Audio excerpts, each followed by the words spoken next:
చాలా మంది దంపతులకు ఉండే డౌట్స్ ఏంటంటే ఈ ఐవీఎఫ్ ట్రీట్మెంట్ ఎన్నిసార్లు చేయించుకోవాలి, ఎన్నిసార్లు తర్వాత 100% ప్రెగ్నెన్సీ అవకాశాలు ఉంటాయి అని అడుగుతూ ఉంటారు. మనం తెలుసుకోవాల్సిందంటే ఒక సైకిల్లో ఉండే ప్రెగ్నెన్సీ అవకాశాలు మాక్సిమం 40 to 45% ఉండొచ్చు.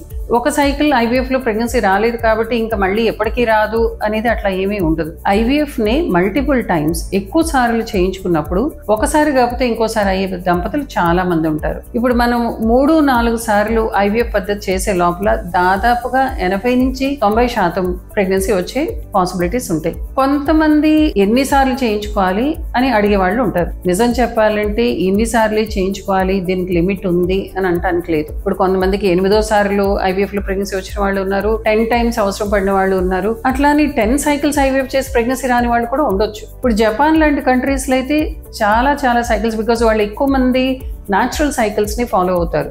సో న్యాచురల్ సైకిల్స్ లో ఒక్కొక్క పేషెంట్ కి 30 cycles ఐవీఎఫ్ అవసరమైన వాళ్ళు 30-40 cycles దాకా చేయించుకున్న వాళ్ళని కూడా చూస్తూ ఉంటాం. కాబట్టి ఇన్ని సైకిల్స్ చేయించుకోవాలి అని ఏం లేదు. మనకి తెలిసింది ఏంటంటే ఎక్కువ సార్లు చేస్తే ఒక సైకిల్లో కాకపోతే ఇంకో సైకిల్లో వచ్చే అవకాశాలు అనేవి చాలా వరకు ఉంటాయి అనేది మనం అర్థం చేసుకోవాలి.